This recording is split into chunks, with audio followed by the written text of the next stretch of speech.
Hi everyone, today I wanted to show you how you can quickly move slide objects on a slide in Articulate Storyline um, to the background or the foreground in a few simple steps. So take a look at this slide timeline. We've got a whole bunch of different objects here. We've got some stuff coming in and out. We've got all these buttons. So these buttons are in the foreground right now.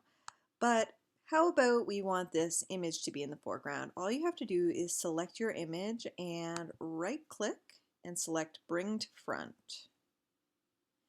And it will move it up in the timeline. Now the reason for this is because the way the timeline works is that the objects, the slide objects will show based on when they were added. I mean, you can impact the like when it appears. You can change it to like 1 second, 2 seconds, whatever. Like these buttons show up later on in the timeline, but by default, everything kind of appears linearly. So they're going to show up on your slide in that manner. Now, the way that we have this structured is that this image is going to be the last image displayed. So it will show up when the timeline starts, but it will be positioned in the foreground instead of the background. Now, if we want to move it back to where it was, all we have to do is right click and send to back.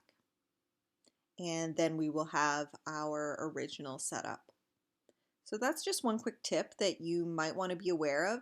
It's actually really helpful if you're copying, like duplicating slides, and then you just need to move things around really quickly. It can help streamline your Articulate Storyline development.